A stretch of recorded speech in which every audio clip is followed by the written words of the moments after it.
नमस्कार दोस्तों, study IQ पर आप सभी का बहुत बहुत स्वागत है।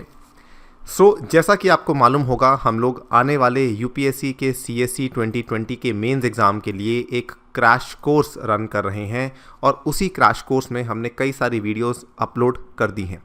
इसमें हमने जो बेसिक हमारा पर्पस है वो GS2 और GS3 के पेपर्स के साथ जुड़ा हुआ है, क्योंकि बेसिकली जो GS2 और GS3 के पेपर्स हैं इसी में ज़्यादातर सवाल आते हैं फ्रॉम करंट अफेयर्स। और इसमें हम जो इस पर्टिकुलर वीडियो में चर्चा करने वाले हैं वो है डिज़ास्टर मैनेजमेंट या फिर आपदा प्रबंधन के बारे में, जो कि GS3 का एक बहुत ही इम्पॉर्टेंट टॉपिक है।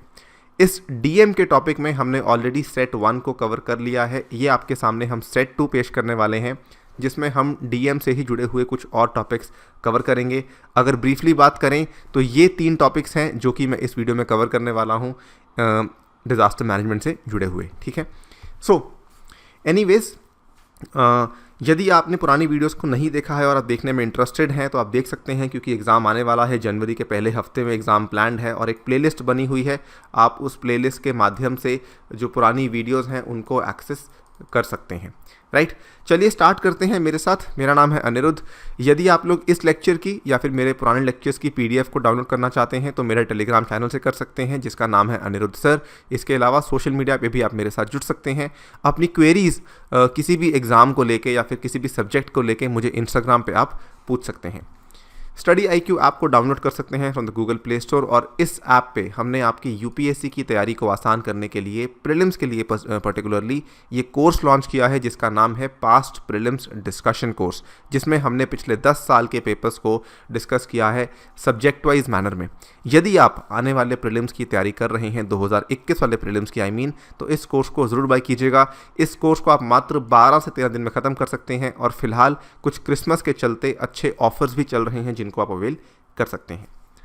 Right, so coming to the index of this particular video, इसमें हम ये 3 टॉपिक्स कवर करने वाले हैं। ठीक है, जिसमें जो पहला टॉपिक है, हमने पिछली वीडियो में जो डिज़ास्टर मैनेजमेंट की पहली वीडियो थी उसमें हमने डिस्कस किए थे 3 इंपॉर्टेंट डिज़ास्टर्स। एक तो था साइक्लोन, दूसरा था अर्बन फ्लडिंग का टॉपिक, और तीसरा हमने डिस्कस किया था the topic of locust attack. ये तीनों ही टॉपिक्स मैंने पिछली वीडियो में कहा था बहुत ही इंपॉर्टेंट हैं इस साल, और हो सकता है कि इन तीनों टॉपिक्स में से 2 सवाल आपको आसानी से पूछे जाएं। ठीक है, इस वीडियो में हम कवर करने वाले हैं इंडस्ट्रियल डिज़ास्टर। अगर आपको याद होगा, इस साल विशाखापट्टनम में, जिसको वाइजैग भी कहा जाता है, स्टायरीन गैस की लीकेज की वजह से काफ़ी सारे लोगों की डेथ हुई थी, जिसके चलते इंडस्ट्रियल डिज़ास्टर को लेके क्या क्या कानून हैं, क्या क्या कमियां हैं भारत में इंडस्ट्रियल मैनेजमेंट को लेके, ये सभी चीज़ों पे चर्चा फिर से शुरू होने लगी, जिसके चलते इंडस्ट्रियल डिज़ास्टर एक इम्पॉर्टेंट टॉपिक फिर से बनकर सामने आया। ठीक है, तो इसके बारे में चर्चा करेंगे।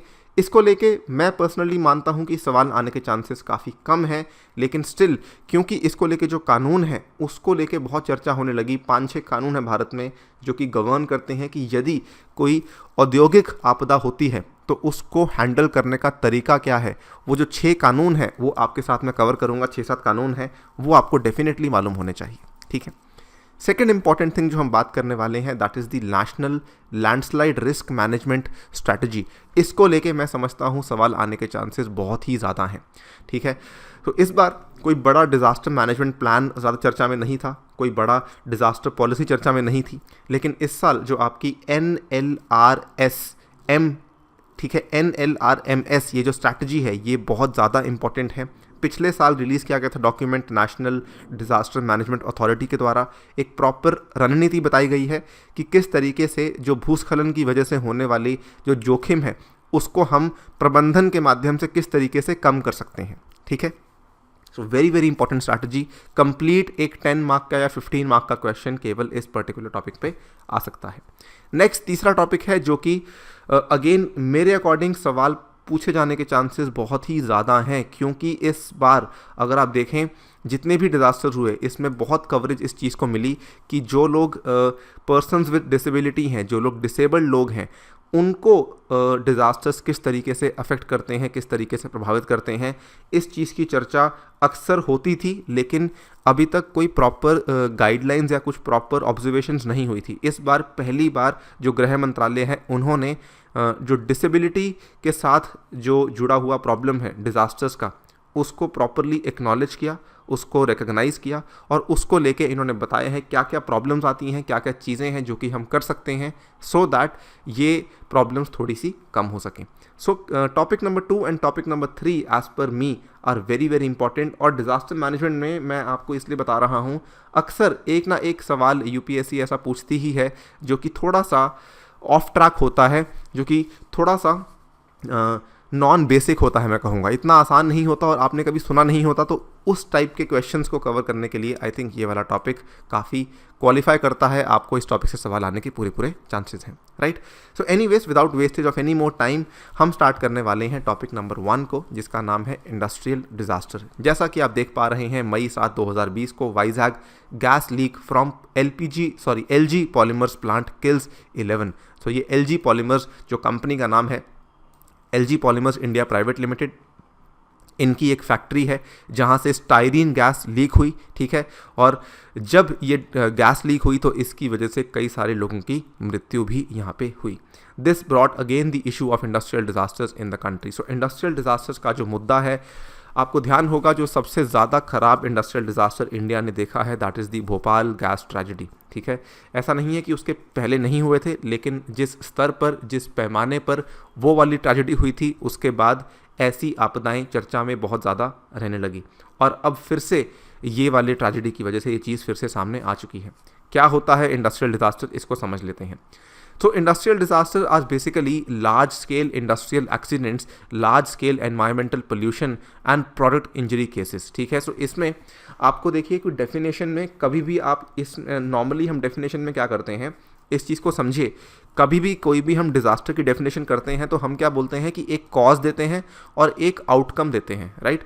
अगर हम मान लीजिए साइक्लोन की बात करते हैं, साइक्लोन की डेफिनेशन क्या है कि वो एक लो प्रेशर सिस्टम है जो कि हीटिंग की वजह से होता है और आउटकम क्या होता है कि उसमें आपको तेज़ विंड्स और तेज़ रेनफॉल देखने को मिलती है। तो इस तरीके से आप एक डेफिनेशन दे सकते हैं, लेकिन इंडस्ट्रियल डिजास्टर में आप कभी भी एक स्पेसिफिक कॉज नहीं दे सकते हैं कि ये स्पेसिफिक कॉज, क्योंकि अगर हम भोपाल गैस ट्रेजेडी की बात करें तो वहाँ पर लीकेज कुछ और चीज़ की हुई थी जिसकी वजह से वो ट्रेजेडी हुई, और वाइजैग वाले केस में लीकेज कुछ और चीज़ की हुई।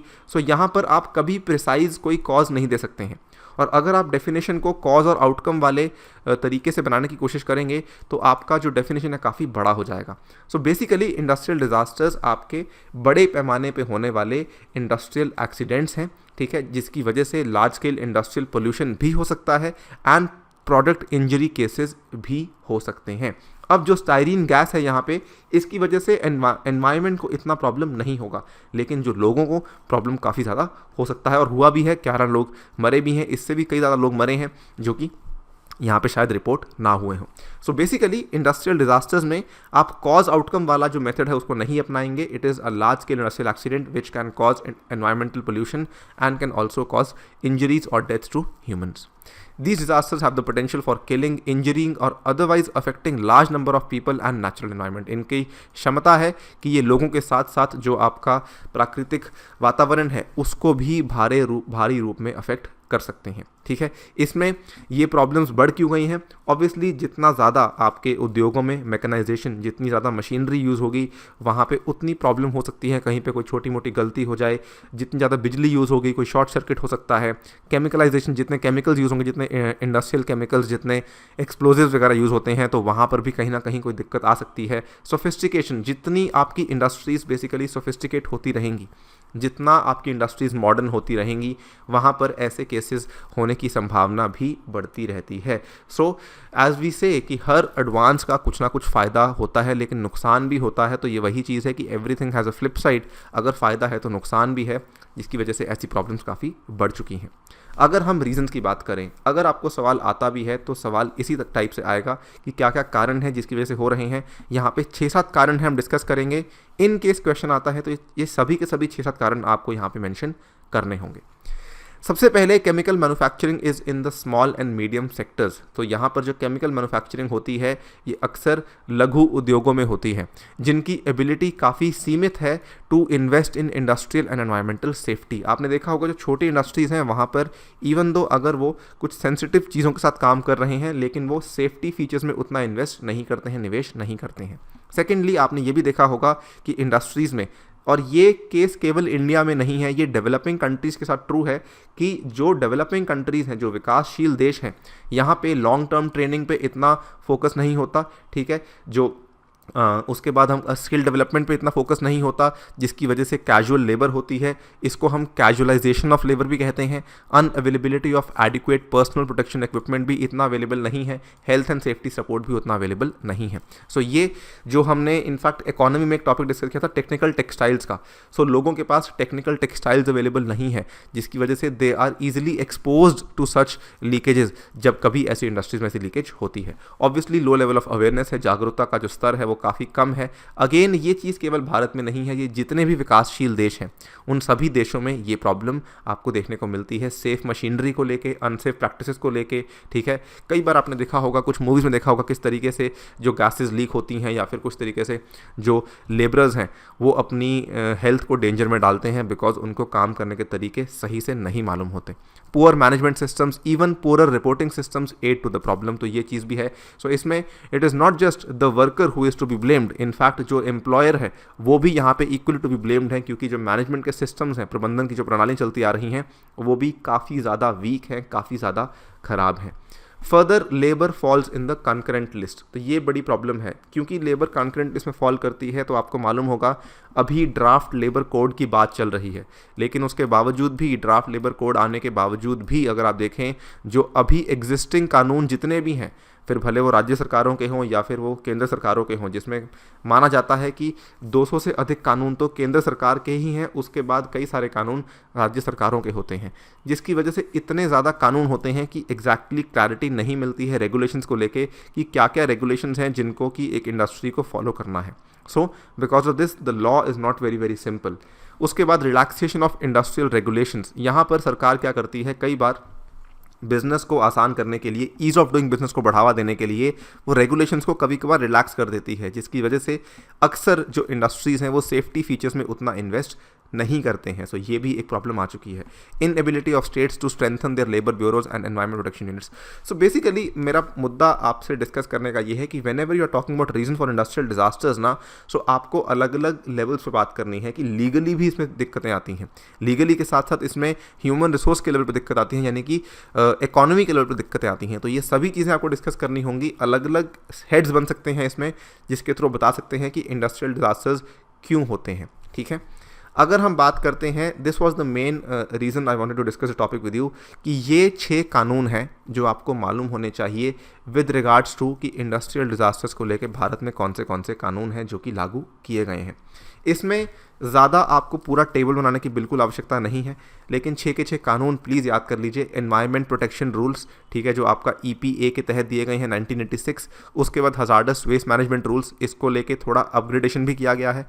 Manufacture, storage and import of hazardous chemical rules, chemical accident rules, factories amendment acts and national green tribunal का जो एक्ट है 2005 का।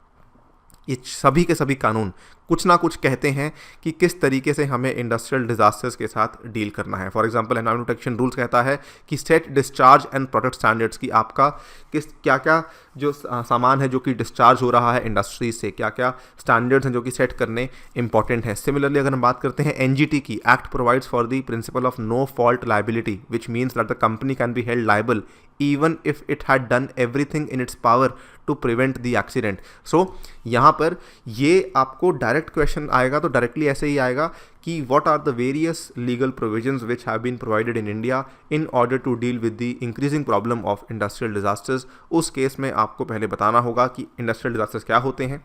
आपके आंसर का पार्ट 1 ये होगा और पार्ट 2 आपके आंसर का ये वाला होगा, ठीक है। सो यहाँ पे आप देख सकते हैं, वीडियो को पॉज करके भी देख सकते हैं, थोड़ी जानकारी आपको मैंने भी दे दी है कि जैसे ये हजार्डस वेस्ट मैनेजमेंट रूल्स हैं तो प्रिवेंटिव मेजर्स लेने होंगे। उसके बाद ये इन तीनों में ऑलमोस्ट सेम चीज़ें आएंगी। ये थोड़ा अलग है, 1987 का जो फैक्ट्रीज अमेंडमेंट एक्ट था, इसने स्कोप को बढ़ाया था, इसके दायरे को बढ़ाया था of risk from hazardous industries. It was extended to general public in the vicinity of the factory, ठीक है। कि जो अब ये चीज़ों में मैं ज़्यादा गहराई में नहीं जाना चाहता हूँ, लेकिन ये जो प्रेरणा है फैक्ट्रीज अमेंडमेंट एक्ट की, ये असल में यूएसए से ली गई थी। बिकॉज यूएस में जब इस चीज़ को रियलाइज़ किया गया कि जब कोई उद्योग खड़ा होता है तो केवल ऐसा नहीं है कि मान लीजिए उस उद्योग ने कुछ डिस्चार्ज किया, तो केवल ऐसा नहीं है कि उस डिस्चार्ज की वजह से केवल उसके वर्कर्स पे प्रभाव पड़ेगा, उस फैक्ट्री के आसपास रहने वाले लोगों के ऊपर भी काफ़ी प्रभाव पड़ सकता है। इस चीज़ को भी यहाँ पे एक्सटेंड किया गया था, ठीक है। सो ये सभी चीज़ें हैं जो कि भारत में कानून तो हैं लेकिन कितने अच्छे से लागू होते हैं वो एक सेपरेट पॉइंट ऑफ डिस्कशन बन जाता है। खैर, यही है जो चीज़ें आपको बतानी है with regards to the industrial disasters. इसी के साथ अगर हम बात करें कि जो हमारा आप हमेशा ही एक वे फॉरवर्ड बता सकते हैं कि हमने NDMP को इनैक्ट कर दिया है। So national disaster management plan है, जो कि कोई कानून नहीं है, ये केवल एक तरीके से एक नियोजन है जो कि भारत के द्वारा किया गया है। और ये आप किसी भी अपने डिज़ास्टर मैनेजमेंट के आंसर में ऐड कर सकते हैं बताने के लिए कि भारत ने एटलीस्ट एक NDMP तैयार कर लिया है और इस NDMP के तहत ये सभी चीज़ें की जा सकती हैं, ठीक है। सो ये एक ऐसा वे फॉरवर्ड है जो आप किसी भी डिज़ास्टर मैनेजमेंट के क्वेश्चन में ऐड कर सकते हैं। क्लियर है? आई होप आपको थोड़ी बहुत अंडरस्टैंडिंग हुई होगी रिगार्डिंग द इंडस्ट्रियल डिज़ास्टर्स वाला टॉपिक। हम सेकेंड टॉपिक की बात करते हैं जो मैं समझता हूँ काफ़ी रेलिवेंट है, काफ़ी इंपॉर्टेंट है, national landslide risk management strategy, ठीक है। NDMA जो हमारी नेशनल डिज़ास्टर मैनेजमेंट अथॉरिटी है, केंद्रीय आपदा प्रबंधन निकाय जो है, इसने रिलीज़ किया है the national landslide risk management strategy NLRMS। Very very important. और इसमें हम पूरा का पूरा टॉपिक डिस्कस करेंगे। लैंडस्लाइड्स क्या होते हैं, उसके कारण क्या होते हैं, लैंडस्लाइड्स भारत में कितने एरिया पे जो हैं वो भारत वल्नरेबल है, एंड जो प्रॉपर स्ट्रैटेजी है उसमें क्या क्या चीज़ें दी गई हैं। सो चलिए स्टार्ट करते हैं। बहुत ही सिंपल टॉपिक है लेकिन बहुत ही इंपॉर्टेंट टॉपिक है। सबसे पहले भूस्खलन की परिभाषा क्या है? A landslide is defined as the movement of a mass of rock, debris और अर्थ डाउन अ स्लोप, ठीक है। Very very simple. तो लैंडस्लाइड की डेफिनेशन किस तरीके से बनी है? उसके प्रोसेस से। इसमें कॉज और आउटकम वाली चीज़ नहीं, उसका प्रोसेस, उसकी प्रक्रिया कि होता क्या है। लैंडस्लाइड में मूवमेंट हो रही है, ठीक है। किस चीज़ की मूवमेंट हो रही है? मास ऑफ रॉक, पत्थर हो सकता है, डेब्री यानी कि मलबा हो सकता है, अर्थ यानी कि मिट्टी भी हो सकती है, डाउन अ स्लोप, एक किसी स्लोप पे, किसी ढलान पे अगर कोई चीज़ें नीचे आ रही हैं, ठीक है, it can B rock, debris और अर्थ, तो उसको कहा जाता है लैंडस्लाइड यानी कि भूस्खलन। अगेन आप इसकी दूसरी डेफिनेशंस भी हैं जो कई किताबों में दी हुई हैं, जिसमें कॉज और आउटकम वाला प्रोसेस अपनाया हुआ है, उसको भी आप यहाँ पे अप्लाई कर सकते हैं, ठीक है। खैर, अगर हम इसके कॉजेज़ की बात करें, क्या क्या फैक्टर्स हैं, हमने यहाँ पे कॉजेज़ क्लब किया हुआ है। लेकिन आपसे जब भी आप इस टाइप के क्वेश्चन को एड्रेस करते हैं, देखिए लैंडस्लाइड का क्वेश्चन आपको पहले बता दूं मैं बिफोर आई बिगिन, 2014, 2016, उसके बाद 2018, तीनों में लैंडस्लाइड को लेके यूपीएससी क्वेश्चन पूछ चुकी है। 3 साल यूपीएससी ने क्वेश्चन पूछा है। आई थिंक 2015 में भी आया था, लेकिन वो थोड़ा सा हटके था, लेकिन लैंडस्लाइड से कहीं ना कहीं संबंध रखता था। कहने का मतलब मेरा ये है, लैंडस्लाइड्स को लेके यूपीएससी बहुत ही ज़्यादा सीरियस है। जो आप यहाँ पे दृश्य देख सकते हैं, तो कैसा हुआ है कि यहाँ से सामान नीचे गिर के आया और यहाँ पर जो ये रेजिडेंसेस थे, जो ये घर बने हुए थे, इनको इसने नष्ट कर दिया। यहाँ पर आप देख सकते हैं किस तरीके से ये पूरा का पूरा एरिया ख़त्म हो चुका है बिकॉज ऑफ लैंडस्लाइड्स। सो ये प्रॉब्लम बहुत बड़ी प्रॉब्लम है। सो इसमें जब भी आपको कॉजेज़ की बात करनी है, हमेशा कॉजेज़ को 2 भागों में तोड़ेंगे। ह्यूमन फैक्टर्स की बात करेंगे और नेचुरल फैक्टर्स की बात करेंगे, ठीक है, कि नेचुरल फैक्टर्स की वजह से भी आती हैं और ह्यूमन फैक्टर्स की वजह से भी आती हैं। और इनफैक्ट नेचुरल फैक्टर्स को भी आप फर्दर तोड़ सकते हैं, क्लाइमेटोलॉजिकल फैक्टर्स और आपके जियोमॉर्फोलॉजिकल फैक्टर्स, यानी कि धरती के ऊपर जो हो रहा है, जो आपके वायुमंडल में यानी कि आपका एटमॉस्फेयर में हो रहा है, और जियोमॉर्फोलॉजिकल यानी कि धरती के नीचे जो हो रहा है। तो इन चीज़ों को भी आप यहाँ पे फर्दर क्लासिफिकेशन कर सकते हैं। अगर हम बात करते हैं फॉर एग्जांपल ये वाला vibrations due to earthquake, blasting, traffic, तो अगर अर्थक्वेक की बात करेंगे तो अर्थक्वेक आपका आ जाएगा जियोमॉर्फोलॉजिकल में। ब्लास्टिंग की बात करेंगे यानी कि ब्लास्टिंग, अगर कोई सड़क बनाने का वहाँ पे कामकाज चल रहा है जिसके चलते ब्लास्टिंग हो रही है, पहाड़ को तोड़ने का काम चल रहा है, तो उसकी वजह से शायद कोई इम्पैक्ट आ जाए और आसपास के इलाकों में लैंडस्लाइड हो सकती है। ट्रैफिक की वजह से भी हो सकती है। Slope changes caused by deforestation, so slope changes जो हैं ये असल में दोनों में होते हैं। Slope changes can be due to human factors also, अगर आप पेड़ कटाई कर रहे हैं, it can be due to natural factors also, क्योंकि पहाड़ों में भी स्लोप चेंजेस होते हैं नेचुरली, ड्यू टू अर्थक्वेक्स भी होते हैं, ठीक है, और ड्यू टू वॉल्केनोज भी हो सकते हैं, ड्यू टू कई सारे कारण हो सकते हैं। उसके बाद increase in unit weight of slope material due to increase water content, this can again be a cause of natural as well as human cause. क्योंकि देखिए वाटर कंटेंट यानी कि अगर मान लीजिए तेज़ बारिश होती है तो वहाँ पर लैंडस्लाइड हो सकती है, क्लाउड बर्स्ट होता है तो लैंडस्लाइड हो सकती है। लेकिन अगर आप देखें, अगर इंसान कोई डैम बनाने की कोशिश कर रहा है जिसकी वजह से जो वाटर कंटेंट है वो सडनली बढ़ चुका है, तो उसकी वजह से भी यहाँ पे unit weight of slope material बढ़ सकता है। External loads such as building reservoirs, alluvium on slopes, undercutting of the foot of the hills due to river erosion. So सभी तरह के फैक्टर्स हैं, ये आपका नेचुरल हो गया, ये आपका ह्यूमन फैक्टर हो गया। हर तरह के factor are at play when it comes to landslide. अगर आप मेरी मानेंगे तो जो मैंने आपको क्लासिफिकेशन बताई है ह्यूमन और नेचुरल फैक्टर्स की, उसको लेकर चलेंगे तो बहुत ही अच्छे तरीके से जवाब दे पाएंगे। ठीक है, अगर हम लैंडस्लाइड्स और इंडिया की बात करें, आई थिंक हम सभी को याद है 2013 जून में जो हुआ था, केदारनाथ लैंडस्लाइड आई थी उत्तराखंड में, बहुत ही बड़ा डिज़ास्टर था जो कि फ्लैश फ्लड्स की वजह से हुआ था। तो पहले बारिश आई, ठीक है, बारिश की वजह से जो नदी का फ्लो है वो तेज़ हुआ, और उसके बाद जब आपकी उसके बाद लैंडस्लाइड्स देखने को मिलती हैं जिसमें 5000 से भी ज़्यादा मौतें हुई थी। अगर बात करते हैं कि इंडिया में कितना एरिया है जो कि वल्नरेबल है, कितना एरिया जो कि एक्सपोज्ड है, तो as per geological survey of India GSI के अनुसार 0.42 million kilometre square covering nearly 12.6% of land area of our country is prone to landslide hazards. इसमें आप चाहें तो मैप भी दिखा सकते हैं, ठीक है, पूरे मैप में आपको दिखाना होगा जो पूरा हिमालयाज़ का पार्ट है, उसके बाद जो पूरा वेस्टर्न घाट्स का पार्ट है, ईस्टर्न घाट्स का पार्ट है, ये सारे के सारे एरियाज़ तो डेफिनेटली वल्नरेबल हैं। उसमें भी कई सारे एरियाज़ बने हुए हैं, रेटिंग की हुई है, जोनेशन की हुई है, जिसको जोनेशन कहा जाता है कि कौन सा एरिया कितना ज़्यादा एक्सपोज है, कितना वल्नरेबल है। Incidence of landslides have increased due to extreme weather events and environmental degradation. Obviously इसमें ये जो चीज़ें हैं, ग्लोबल वार्मिंग की वजह से, वेदर पैटर्न्स चेंज होने की वजह से, बारिश अनप्रेडिक्टेबल अनसर्टन होने की वजह से, ठीक है, ये सब चीज़ें और भी बढ़ चुकी हैं। Coming to the main discussion जिसमें हम NLRMS की बात करने वाले हैं, इसमें कुल मिला के 5 चीज़ें हैं। इसमें कई सारी चीज़ें इंक्लूड की हैं। सबसे पहले landslide hazard zonation. So landslide hazard zonation जो है, it needs to be prepared, ऐसे मैप्स बनाए जाएंगे to be prepared at macro scale and meso scale, यानी कि माइक्रो, मीजो और मैक्रो, तो सबसे लोअर, फिर मीडियोकर और उसके बाद सबसे लार्जर, इन सभी स्केल्स के ऊपर आपका लैंडस्लाइड हज़ार्ड जोनेशन किया जाएगा। Secondly, landslide monitoring and early warning system, development and implementation of rainfall thresholds, numerical weather prediction, automatic rain gauges, ये सभी चीज़ों का इसमें क्या है कि अर्ली वार्निंग सिस्टम, किसी भी डिज़ास्टर के केस में आपका जो प्रिपेयर्डनेस है वो तो इम्पॉर्टेंट है ही, लेकिन मान लीजिए आपदा आ चुकी है या आने वाली है, उस केस में लोगों को सतर्क करना, यहाँ पे आपको अर्ली वार्निंग सिस्टम्स की आवश्यकता पड़ती है। आप लोगों को बताएंगे कि इतनी बारिश होने वाली है, इस घर को यहाँ से खाली कर दीजिए, यहाँ से निकल लीजिए, ये सब चीज़ें आपको बतानी पड़ती हैं। ये क्या है, एक तरीके से सूचना प्रबंधन, इन्फॉर्मेशन मैनेजमेंट। उसके बाद अवेयरनेस प्रोग्राम्स, इसकी बात करते हैं, जागरूकता कार्यक्रम। तो participatory approach has been defined so that each section of the community is involve in the awareness drive. इसको कहा जाता है कम्युनिटी लेड डिजास्टर मैनेजमेंट। इसको लेके यूपीएससी ऑलरेडी सवाल पूछ चुकी है, केवल इस एक पॉइंट को लेके कि कम्युनिटी लेड डिजास्टर मैनेजमेंट कितना सक्सेसफुल होता है किसी भी डिजास्टर्स को मैनेज करने के लिए।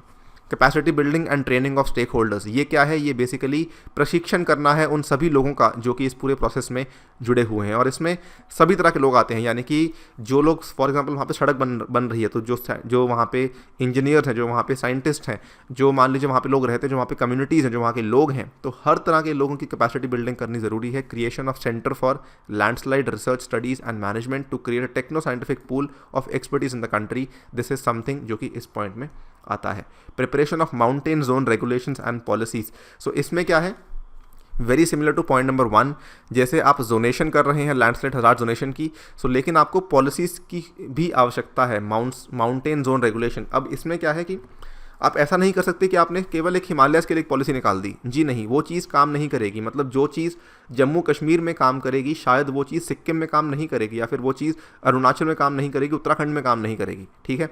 सो यहाँ पर आपको उस पर्टिकुलर इलाके के हिसाब से वहाँ की परिस्थितियों को समझते हुए पॉलिसीज़ निकालनी होंगी, कस्टमाइज पॉलिसीज़ निकालनी होंगी, लैंड यूज़ पॉलिसीज़ निकालनी होंगी, टेक्नो लीगल रिजीम निकालनी होगी, उसको टाइम टू टाइम अपडेट करना होगा, ये देखते हुए कि यहाँ पे परिस्थिति किस तरीके की है।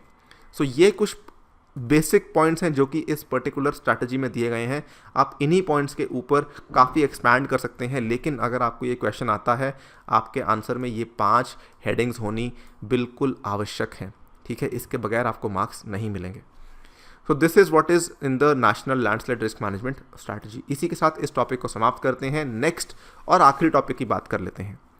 इसमें क्या है, जैसा कि आप ये दृश्य देख पा रहे हैं, ये आई थिंक दृश्य मैंने लिया है हैदराबाद का जो फ्लड्स आए थे वहाँ पर से दृश्य लिया गया है, जिसमें कि ये फ़ोटो पॉपुलर हुई, जिसमें ये एक इंसान जो फिजिकली डिसेबल्ड है अपने आप को बचाने की कोशिश कर रहा है। सो यहाँ पर disability inclusive disaster risk reduction को लेके रिसेंटली MHA गृह मंत्रालय ने कुछ गाइडलाइंस जारी की हैं, ठीक है। Release national disaster management guidelines on disability inclusive disaster risk reduction. इसमें क्या है, बेसिकली ये गाइडलाइंस दिशा निर्देश दिए गए हैं विशेष रूप से उन लोगों के लिए जो कि डिसेबिलिटी से प्रभावित हैं, और उन लोगों को हम किस तरीके से डिज़ास्टर से जूझने के लिए बेटर प्रिपेयर कर सकते हैं, उन चीज़ों को लेकर यहाँ पे गाइडलाइंस दी गई हैं। सो सबसे पहले तो ज़रूरत क्या थी, why there is a need for guidelines, why does this happen, कि जो डिसेबल्ड लोग हैं वो ज़्यादातर इफेक्ट होते हैं, उसको समझ लेते हैं। रीज़न ऑब्वियसली सिंपल है। देखिए, इसमें तो कोई अगर आपदा आती है तो स्वस्थ इंसान के भी हाथ खड़े हो जाते हैं। अगर मान लीजिए कोई डिसेबल्ड है तो ऑब्वियसली उसको भी परेशानी होगी ही होगी। सो सबसे पहले तो वल्नरेबिलिटी काफ़ी ज़्यादा होती है during the disasters. Disaster risk reduction is of critical concern to PWDs as the impact of natural disaster from global warming will intensify major fluctuation in weather system with poverty and disadvantages expecting to increase, ठीक है। अब इसको देखिए, ज़्यादा समझने की आवश्यकता नहीं है, सिंपल सी बात है कि जितनी तेज़ी से जलवायु परिवर्तन हो रहा है, ठीक है, आपकी वैश्विक गर्मी बढ़ रही है, इसी के चलते हो क्या रहा है कि जो लोग गरीब हैं, जो लोग यहाँ पे डिसेबल्ड हैं, उनकी प्रॉब्लम्स और बढ़ने वाली हैं। सो ये चीज़ श्योर है कि इनको ज़्यादा मदद की ज़रूरत है। जिनकी प्रॉब्लम ज़्यादा बढ़ने वाली है उनको ज़्यादा हेल्प की ज़रूरत है। Secondly, disproportionately affected population. PWDs are disproportionately affected in disaster, emergency and conflict situations. Obviously जितना मैंने आपको बताया कि जितना एक नॉर्मल इंसान अफेक्ट होगा, उससे ज़्यादा अफेक्ट होता है एक डिसेबल्ड इंसान। High mortality rate of a disabled people, ये भी बात बिल्कुल सही है कि इसमें अगर हम अफेक्ट की बात करें तो अगर जितने लोग मरते हैं, ठीक है, द पॉसिबिलिटी कि एक डिसेबल्ड इंसान मरेगा, इसकी पॉसिबिलिटी ज़्यादा है। ऑब्वियसली 2 to 4 टाइम्स इसकी पॉसिबिलिटी ज़्यादा है the mortality rate of the general population in acute onset of disasters with that of women with disability being even higher than that, ठीक है। अगर महिलाओं की बात करें तो वहाँ पर उनका यहाँ पर जो मोर्टालिटी रेट है वो और भी ज़्यादा है, जिसकी वजह से ये प्रॉब्लम महिलाओं के लिए और डिसेबल्ड पॉपुलेशन के लिए बहुत ही ज़्यादा है। सो अगर एक हम कहें डिसेबल्ड महिला है तो उसकी यहाँ पे मरने की probability in a disaster is the highest. This is the main problem over here.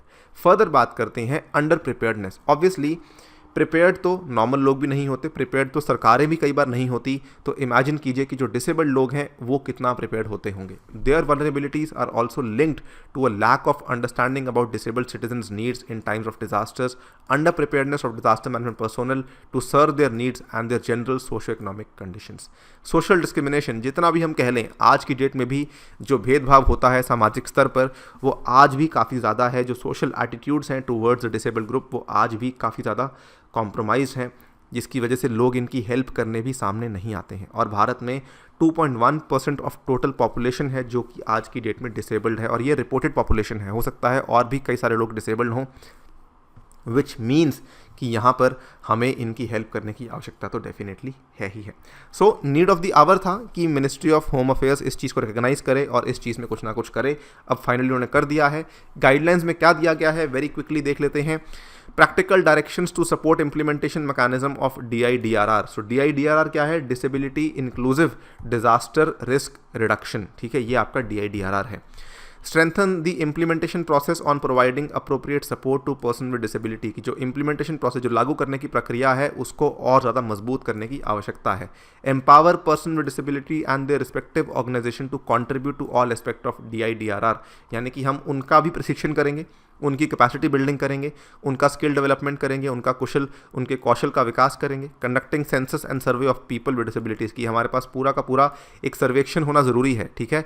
पूरा नंबर होना चाहिए कि किस इलाके में कितने लोग रहते हैं। स्पेशली अगर फॉर एग्जांपल बात करते हैं, कुछ ऐसे इलाके हैं जहाँ पे लैंडस्लाइड्स आती हैं, कुछ ऐसे इलाके जहाँ पे भूकंप आते हैं, तो आपको मालूम होना चाहिए कि वहाँ पर डिसेबल्ड लोगों की जनसंख्या कितनी है, ठीक है। तो ये सब चीज़ें कही गई हैं। इसके बाद अवेयरनेस ऑफ DRR प्लानिंग की उनको जागरूक करना होगा, उनको बताना होगा कि आप DRR की प्लानिंग कैसे कर सकते हैं। Preparedness and mitigation strategies for reducing the chance of increasing the disability कि आप मान लीजिए कोई एक इंसान बहुत पीड़ित है, अब उसके बाद कोई डिज़ास्टर आता है और उसकी वजह से उसकी जो पीड़ा है वो और भी बढ़ जाती है।